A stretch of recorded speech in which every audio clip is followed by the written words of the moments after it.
வணக்கம் மக்களே, சற்றுமுன் கிடைத்த தகவல் ஒன்றை பார்க்க போகிறோம். திமுகவின் புதிய ஒரு அமைச்சர் பட்டியல் மிக முக்கிய தகவல். இந்த ஒரு தகவலை பற்றி தான் நாம் பார்க்க போகிறோம். தகவலை பார்ப்பதற்கு முன்னதாக நீங்கள் நம்மளுடைய சேனலுக்கு புதிய பார்வையாளர்லாம் இருந்தீங்கன்னா மறக்காமல் நம்மளுடைய சேனலை சப்ஸ்கிரைப் செய்து வைத்துக் கொள்ளுங்கள் மக்களே.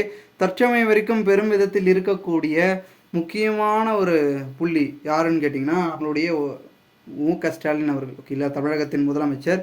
அவர் என்ன சொல்லியிருக்காருன்னா, நாளும் நமதே 40 நம்மளது. இந்த ஒரு 2024 தேர்தலில் நான் 40 தொகுதியில் வெற்றி பெறணும் அப்படின்ற ஒரு உறுதி குறிக்கோளோடு இருக்கேன். அதனால் நம்ம 40 தொகுதியிலும் பெரும்பாலான வெற்றியை குவிக்கணும் அப்படின்றதுல உறுதியாக இருக்காராம் நம்மளுடைய மு.க. ஸ்டாலின் அவர்கள். இதில் பார்த்திங்கன்னா, சப்போஸ் ஒரு சில இடங்கள்லாம் வாக்கு சதவீதமோ இல்லை பின்வாங்கலோ ஏதாவது இருந்தால் கண்டிப்பாக பார்த்திங்கன்னா அவர்களுடைய அமைச்சர் பதவிகளும் மட்டுமல்லாமல் திமுக திராவிட முன்னேற்ற கழகத்தில் சார்பில் கொடுக்கப்பட்ட அனைத்து ஃபெசிலிட்டிஸ்களும் முடக்கப்படும். அவர்களுக்கு பார்த்திங்கன்னா எந்த ஒரு சலுகையும் கிடைக்காது, அவர்களுக்கான பதவியும் எடுக்கப்படும் அப்படின்றது தான் அவர்களுடைய கருத்தாக இருக்கிறது.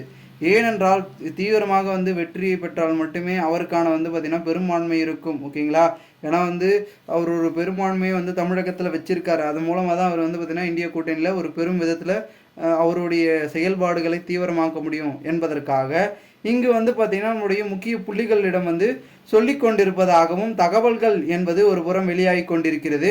இந்த ஒரு சூழலில் நம்மளுடைய அதிமுகவாக இருக்கட்டும், திமுகவாக இருக்கட்டும், பாஜகவாக இருக்கட்டும், நாம் தமிழர் கட்சியாக இருக்கட்டும், 4 முனை போட்டியிலும் பெரும்பாலான ஆதரவை திமுக எடுத்தே தான் ஆகணும் அப்படின்ற ஒரு ஸ்ட்ரிக்ட் அண்ட் ரைட்டை பார்த்திங்கன்னா நம்மளுடைய மு.க. ஸ்டாலின் அவர்கள் முக்கியமாக இருக்கக்கூடிய அமைச்சர்களிடம் பார்த்திங்கன்னா சொல்லியிருப்பதாகவும், அதன் பிறகு வேட்பாளராக நிற்கக்கூடிய புள்ளிகளிடம் தீவிரமாக இதனை அழுத்தம் திருத்தமாக சொல்லியிருப்பதாகவும் கூறப்படுகிறது.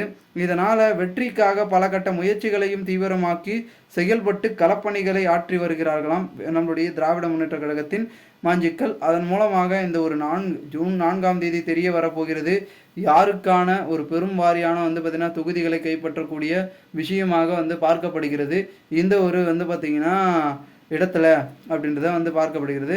பார்க்கலாம் என்ன நடக்கிறது, என்ன மாதிரியான சூழல் நடைபெற போகிறது என்பதை. மேலும் இது போன்ற நீங்கள் தகவல்களை தெரிந்து கொள்ள சேனலை சப்ஸ்கிரைப் பண்ணுங்கள். நன்றி, வணக்கம்.